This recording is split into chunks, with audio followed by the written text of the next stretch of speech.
Let's mic Rajasthan news. नमस्कार, मैं शिवांगी। आप सुन रहे हैं लेट्स माइक राजस्थान न्यूज। चलिए नजर डालते हैं आज की मुख्य हेडलाइंस पर।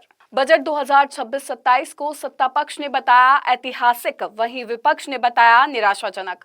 खेजड़ी बचाओ महारैली में उमड़ा जनसैलाब, सरकार से सख्त कानून की मांग। एथेनॉल फैक्ट्री को लेकर आंदोलन तेज, किसानों ने दिया 23 मार्च तक का अल्टीमेटम। धौलपुर के जगन चौराहे पर फायरिंग से शहर में मचा हड़कंप। और अब खबरें विस्तार से। राजस्थान विधानसभा में पेश किए गए राज्य बजट को लेकर पूर्व मुख्यमंत्री अशोक गहलोत का बयान सामने आया है। उन्होंने बजट को निराशाजनक बताते हुए कहा कि प्रदेश की जनता में भविष्य को लेकर चिंताएं पैदा करने वाला है। पूर्व मुख्यमंत्री अशोक गहलोत ने कहा कि आज राजस्थान विधानसभा में पेश किया गया बजट न सिर्फ निराशाजनक है, बल्कि आमजन की उम्मीदों पर खरा उतरने में भी पूरी तरह विफल रहा है। उन्होंने आरोप लगाया कि भाजपा सरकार के बजट में ऐसी कोई ठोस घोषणा नहीं है जिसे व्यापक जनहित में कहा जा सके।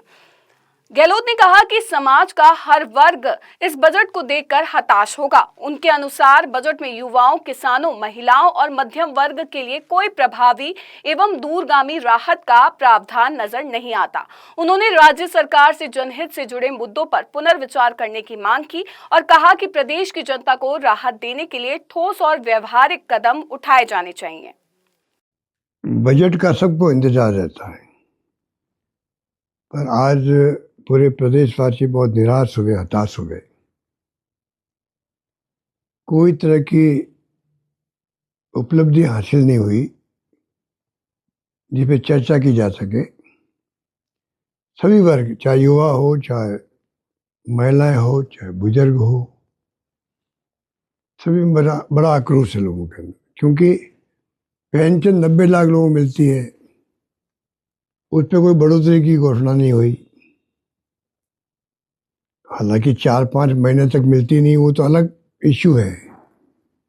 तो पेंशन का बड़ा इश्यू है। विधवाएं, बुजुर्ग, दिव्यांग, उनको आवश्यकता होती है प्रति मंथ जो पेंशन मिलती है उससे। निराश हुए वो लोग।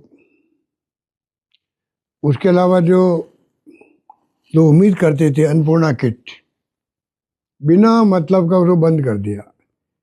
जब उस वक्त में फोटो लगी हुई थी मेरी वहां पर एज मुख्यमंत्री, अब फोटो हटा के भजन लाल की फोटो लग जाती। अन्नपूर्णा किट इतना पॉपुलर था पूरे प्रदेश के अंदर, उसको बंद करने की आवश्यकता क्या थी। वहीं कैबिनेट मंत्री जोराराम कुमावत ने राज्य सरकार के बजट 2026-27 पर अपनी प्रतिक्रिया दी है।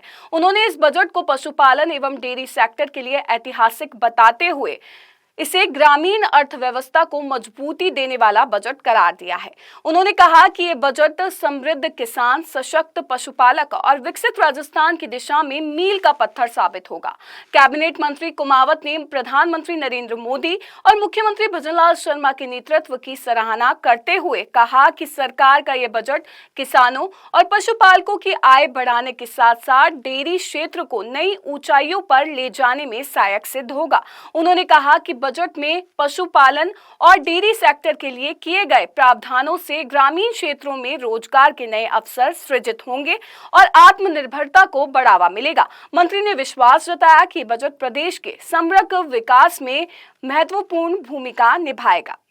राजस्थान भाजपा प्रदेश अध्यक्ष मदन राठौड़ ने राज्य बजट 2026-27 को दूरदर्शी और जनहितकारी बताते हुए कहा कि ये बजट प्रदेश को आत्मनिर्भर और समृद्ध बनाने की दिशा में महत्वपूर्ण कदम है।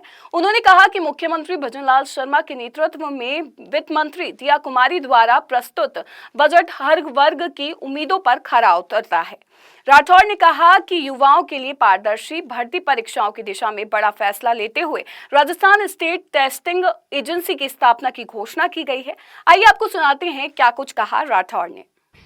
राजस्थान सरकार ने भी बहुत शानदार बजट दिया है। निश्चित रूप से राजस्थान का समग्र विकास होगा, आम आदमी का जीवन स्तर ऊंचा उठेगा। राजस्थान में किसानों के हितों में भी बहुत ध्यान दिया गया है। किसान रोज से बहुत परेशान होता था, उनको तारबंदी के लिए भी इसमें और सहायता देने का प्रावधान किया है। सोलर के मामले में भी आत्मनिर्भर बनने की दिशा में भी योजनाएं बनी है।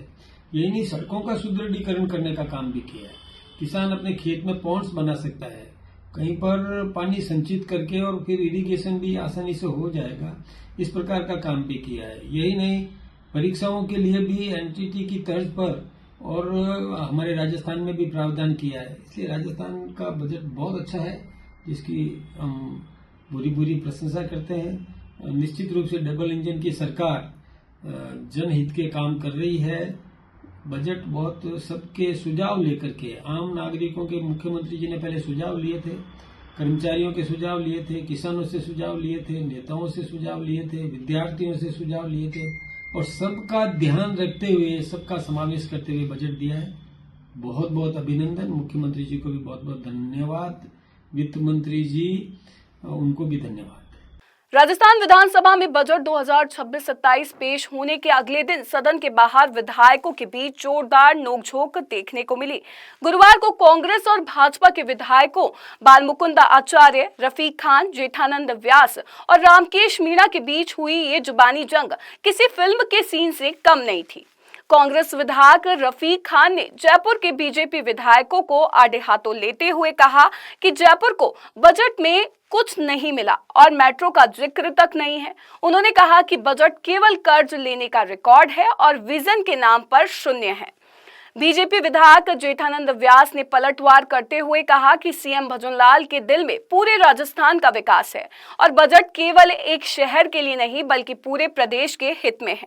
हवामहल विधायक बालमुकुंद आचार्य ने जोधपुर की तरफ इशारा करते हुए कहा कि पिछली सरकार ने जोधपुर को भी कुछ नहीं दिया और विकास के दावे सिर्फ कागजों तक सीमित रहे।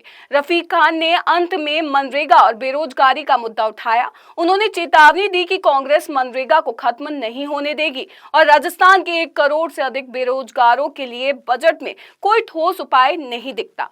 आगे फिर आने की तैयारी। मुख्यमंत्री पूरे राजस्थान को देख रहे हैं, पूरे राजस्थान देख रहे हैं। आप देखो जोधपुर कोई कुछ ही नहीं दे पाया। जोधपुर कुछ नहीं दे पाया। जोधपुर वाले अभी तक मांग कर रहे हैं। सुन रही है कि जोधपुर को कुछ नहीं दे पाए। जोधपुर तो चंबल हो गया।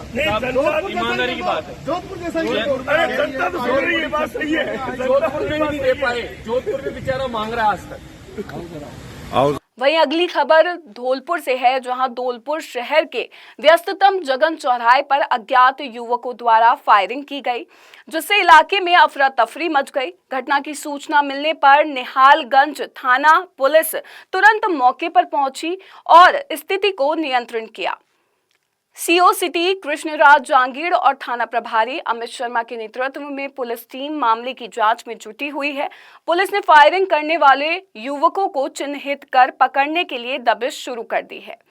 प्राथमिक जानकारी के अनुसार फायरिंग में किसी के घायल होने की सूचना नहीं है। पुलिस शहर में सुरक्षा बढ़ाने और आरोपियों को जल्द गिरफ्तार करने के लिए सक्रिय प्रयास कर रही है। वहीं हनुमानगढ़ जिले के टिब्बी में प्रस्तावित एथेनॉल फैक्ट्री के विरोध में तलवाड़ा में चौथी महापंचायत आयोजित की गई। महापंचायत में बड़ी संख्या में किसान और ग्रामीण शामिल हुए। पुलिस प्रशासन पूरी तरह अलर्ट मोड पर रहा और कानून व्यवस्था बनाए रखने के लिए 700 से अधिक पुलिस कर्मियों को तैनात किया गया।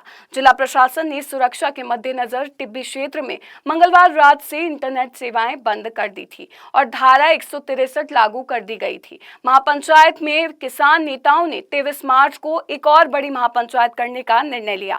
उन्होंने चेतावनी दी कि यदि 23 मार्च तक उनकी मांगे पूरी नहीं हुई तो आंदोलन जयपुर कूच और मुख्यमंत्री निवास के घेराव में बदल जाएगा।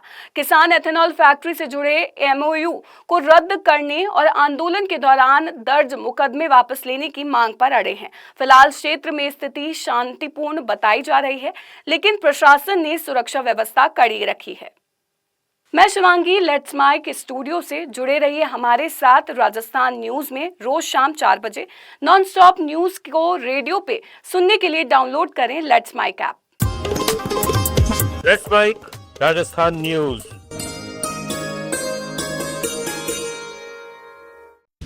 आप सुन रहे थे let's mic more than radio. Follow कीजिए हमें हमारे सोशल मीडिया प्लेटफॉर्म्स पर। It's time for news. It's time for more than radio.